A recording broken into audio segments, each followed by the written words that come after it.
Assalamualaikum warahmatullahi wabarakatuh.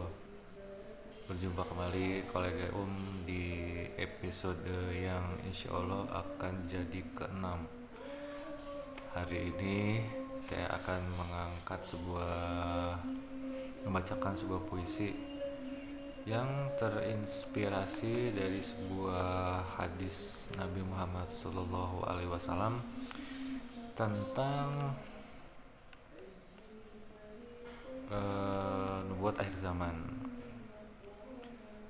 Hadis tersebut berbunyi, dan engkau akan melihat para penggembala kambing yang bertelanjang kaki dan dada lagi miskin berlomba-lomba meninggikan bangunan. Itu dari hadis riwayat Muslim. Para ulama menafsirkan hadis Nabi tersebut dengan kalimat maksud dari berlomba-lomba meninggikan bangunan juga mencakup pembuatan bangunan yang megah, paling indah, serta yang paling mahal. Rasulullah Shallallahu Alaihi Wasallam secara khusus menyebutkan orang-orang yang berlomba-lomba adalah para penggembala kambing, dan ini ditunjukkan kepada masyarakat Arab yang pada masa lalu hidup sebagai penggembala. Nah, itu hadisnya Nabi Muhammad Shallallahu Alaihi Wasallam yang menggambarkan suatu pertanda atau menjelang babak akhir kehidupan manusia yang di dalam agama Islam dikenal dengan fase akhir zaman. Puisi saya ini berjudul Jelang Akhir Zaman. Oke, para kolega oh ya, terima kasih ya sudah nonton episode-episode sebelumnya, yang udah memberi like dan subscribe. Terima kasih loh. Oke, bait pertama. Senyum para pangeran itu terbingkai riang dalam kegendutannya. Ludah mereka pun menjadi sempenge mahal yang berlimpah. Leluhur mereka adalah para bijak padang pasir yang sederhana. Para pangeran ini malah menantang langit dalam istana yang pongah. Nah, senyum para pangeran itu terbingkai riang dalam kegendutannya karena ya menggambarkan ini diksi yang aku pakai untuk menggambarkan betapa nyamannya, luar biasanya kehidupan para pangeran dan para emir yang hidup di Jazirah Arab sana, yang dari mulai jangankan perlengkapan hidupnya mereka atau tabungan mereka yang berlimpah emas, syarat akan unsur-unsur emas, keran airnya pun sudah terbuat dari emas gitu, atau mungkin sikatnya juga dari sapunya udah terbuat dari emas yang mungkin berlapis. Ya, luar biasa lah kehidupan mereka. Ludah mereka pun menjadi sempenge mahal yang berlimpah, ya, untuk menggambarkan betapa hal-hal kecil yang ada dalam kehidupan mereka itu sudah sangat akrab dengan kekayaan lah gitu. Jadi mungkin kalau kita menjilati ludahnya mereka itu serasa sempenge gitu ya, saking treatment mereka yang luar biasa mahal, penuh kesan high class, elite gitu, hingga udah mereka pun terasa seperti sempenge tua yang berkelas dan mahal. Mungkin leluhur mereka adalah para bijak padang pasir yang sederhana. Ya, bangsa Arab dulu sebelum ditemukannya emas hitam cair alias minyak di 40-an 30 gitu, mereka adalah bangsa pengembala yang hidup dengan berdagang, yang digambarkan pada masa zaman Rasul, berdagang, membeli dagangan di negara-negara lain, di kota-kota membeli dagangan di kota-kota di negara-negara lain seperti Suriah, hmm, Palestina, dan mereka membawa itu ke kota Mekah. Begitupun sebaliknya, nanti mereka dari kota-kota seperti sekitar Mekah, Madinah atau Taif mungkin mereka jual di Damaskus atau sekitaran Palestina dan kota-kota yang mereka lewati dalam perjalanan itu. Ya memang basicnya mereka adalah secara leluhur adalah kaum pedagang ya. Lalu para pangeran itu malah menantang langit dalam istana yang mewah. Jadi sejak diketemukannya emas di Jazirah Arab, mereka setelah tahun 2000, setelah modernisasi lah ya, di mana teknologi bangunan pencakar langit ditemukan dan memungkinkan bangunan-bangunan tinggi sekali terus dibangun, mereka seperti ketagihan nih, dari mulai apa ya, Burj Al Arab, terus Makkah Tower, terus apa sih, Kingdom Tower gitu yang akan dibangun di sekitar Jeddah, terus di Irak juga kalau tidak salah mau akan dibangun juga, kalau di apa negara di bawahnya Saudi itu Kuwait juga udah, ya pokoknya Jazirah Arab itu sudah luar biasa lah ya untuk masalah per gedung pencakar langitnya. Mereka benar-benar ketagihan untuk memperlihatkan kehebatan mereka masing-masing para pangeran dan emir-emir Arab itu. Ke bait berikutnya, waktu telah menubuhkan penanda akhir zaman di padang pasir yang mengkonstruksinya dengan perlahan. Nah, jadi waktu setelah boleh dikatakan apa yang Rasul nubuatkan itu sudah mulai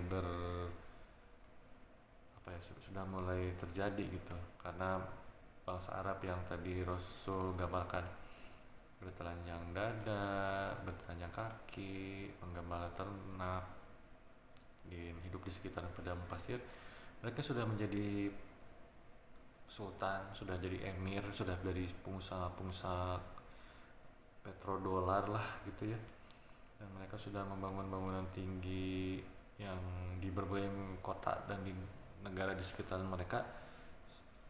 Bangunan-bangunan tinggi sudah mereka dirikan gitu untuk memperlihatkan bahwa sudah sugihnya sekali mereka di sana gitu.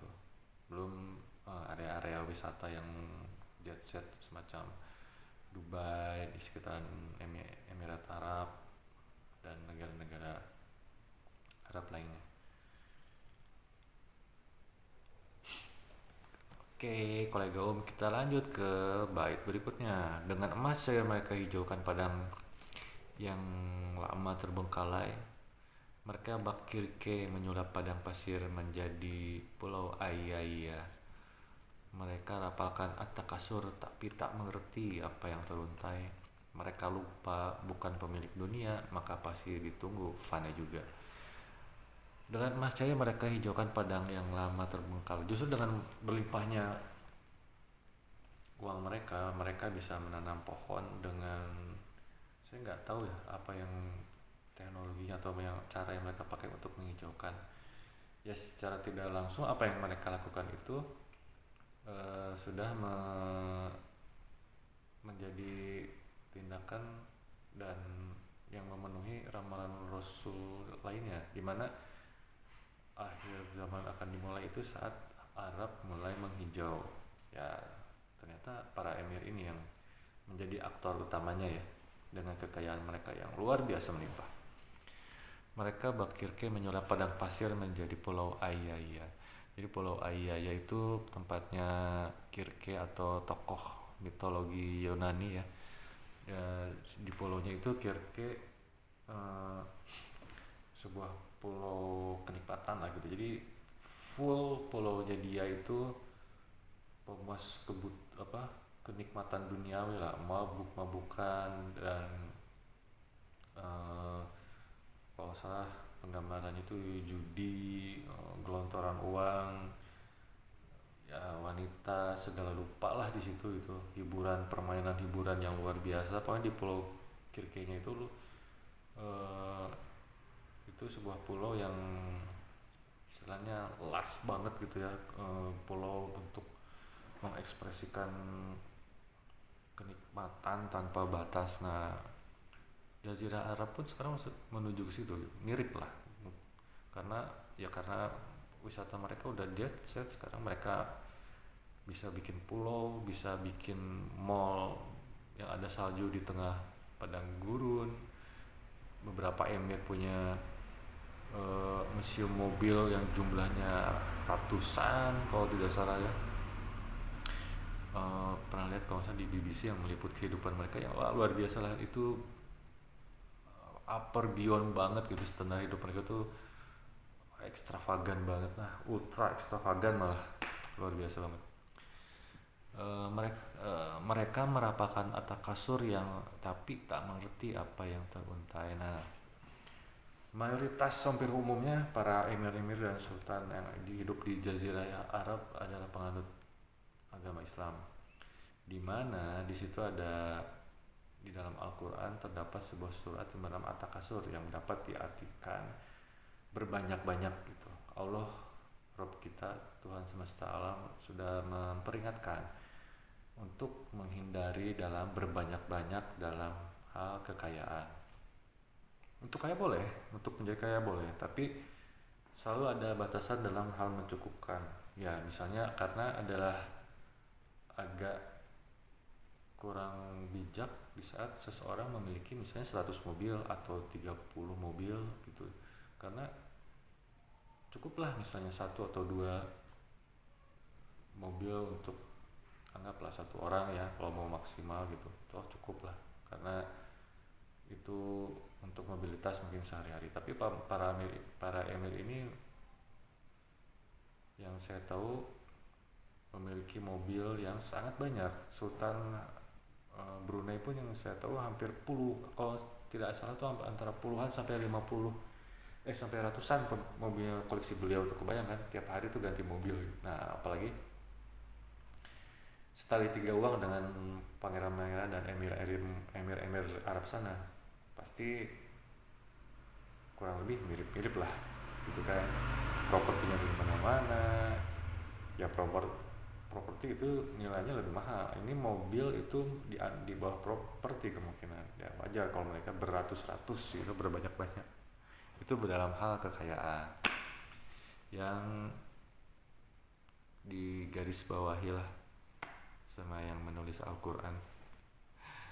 Mereka lupa mereka bukan pemilik dunia, maka pasti ditunggu fana juga. Ya mungkin entah juga, tapi Al-Quran sudah mengatakan bahwa untuk tidak berbanyak-banyak dalam hal kekayaan, karena pasti akan berakhir juga. Dan dalam menikmati hidup pun istilahnya dalam hal kewajaran, sesekali boleh untuk berasik-asik, luxurious gitu ya, tapi untuk terus dalam hitungan tiap harinya emang hidup dalam keberbanyak-banyakan itu dilarang dan sudah diperingatkan, karena itu akan membuat hidup yang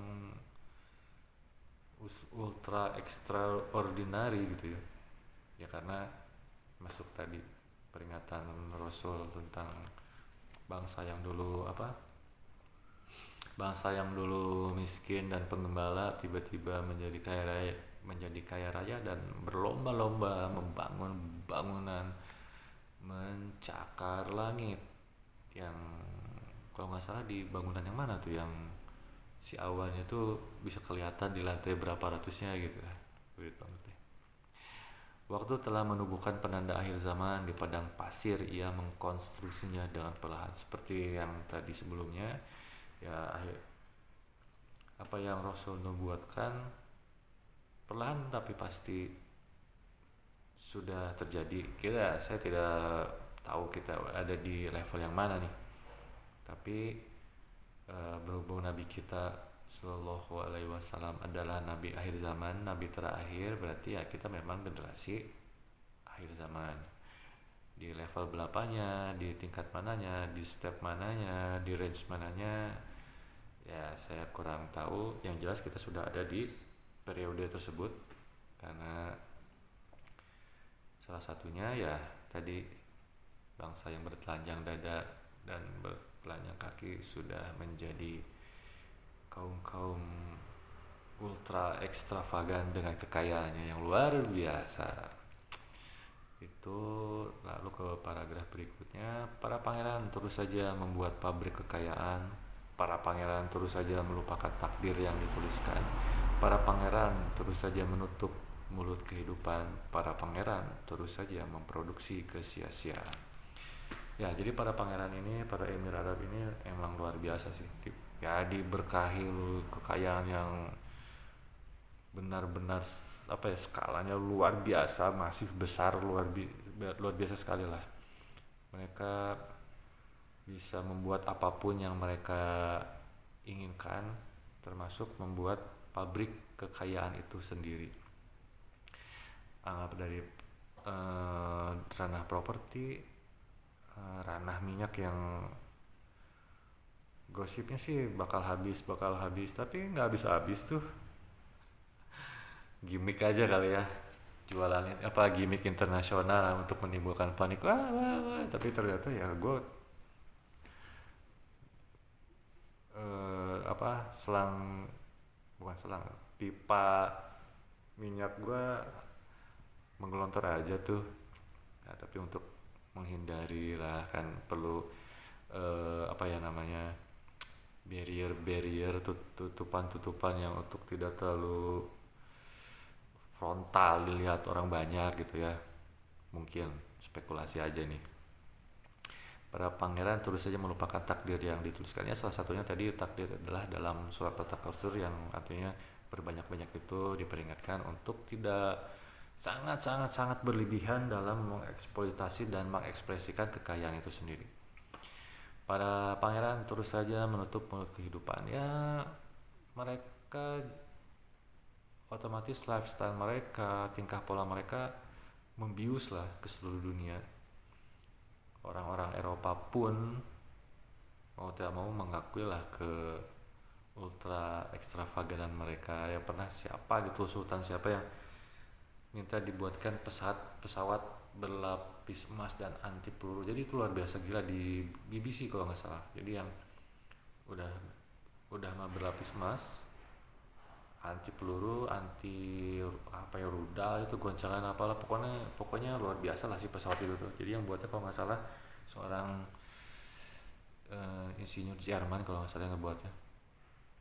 Para pangeran terus saja memproduksi kesia-siaan. Ya ini apa ya, pada akhirnya karena yang telah diperingatkan dan diberitahukan oleh Al-Quran, apa yang Rasulullah Shallallahu Alaihi Wasallam nubuatkan, semuanya pasti akan berakhir di fase akhir ini gitu. Jadi para pangeran dan emir-emir Jazirah Arab ini boleh dibilang sebagai salah satu pelaku utamanya lah ya, yang berperan menjadi aktor terjadinya nubuat Rasul tadi, dimana apa yang mereka produksi dengan biaya besar, apa yang mereka produksi dalam tingkat teknologi yang canggih, atau hal-hal yang tidak pernah bisa kita pikirkan, namun mereka pikirkan karena kekayaan yang luar biasa yang mereka miliki, yang punya daya kreativitas tentunya lebih ya, berkali lipat dari kita di sini. Nah, apa yang mereka bangun dan buat di sana itu pada akhirnya ya akan menjadi fana juga, akan hancur, akan runtuh, meski itu sudah mungkin nanti bangunan tinggi pencakar langitnya makin bisa 100 tingkat ya. Kalau sekarang tuh Burj Khalifa kalau nggak salah 88 ya kalau nggak salah. Nanti mungkin bisa mencapai bangunan yang 100 tingkat ke atas, mungkin 120, mungkin 150 lebih, entahlah, dengan konstruksi yang megah, super mahal, super luxurious gitu ya, dengan segala kenyamanan dan label-label kekayaan, mencirikan kekayaan dunia. Pada akhirnya ya apa namanya, saya lupa ayat Al-Qur'annya ya, yang Allah berkata, boleh jadi Muhammad, kiamat sudah dekat. Ya itu, it's life, itulah kehidupan. Ceritanya sudah tertulis oleh dia yang menuliskannya di kitab yang tersimpan di sana. Tapi ya kita sebagai apa ya, pemain-pemainnya di sini, figuran-figurannya, cameo-cameonya, mungkin ada bintang utamanya dengan peranannya masing-masing. Ya setidaknya buat kita ya tinggal pilihan kembali kepada anda semua, apa yang mau kalian jadikan pegangan dalam hidup, apa peran yang ingin kalian ambil dalam hidup, terserah, dipersilakan. Karena pada akhirnya masing-masing kita akan dihisab, akan diadili masing-masing. Oke, teman-teman, kolega dimanapun kalian berada, terima kasih dan nonton di episode ini. Semoga bermanfaat, menambah hasanah, membawa nuansa literasi juga. Sampai bertemu di episode lainnya. Terima kasih. Assalamualaikum warahmatullahi wabarakatuh.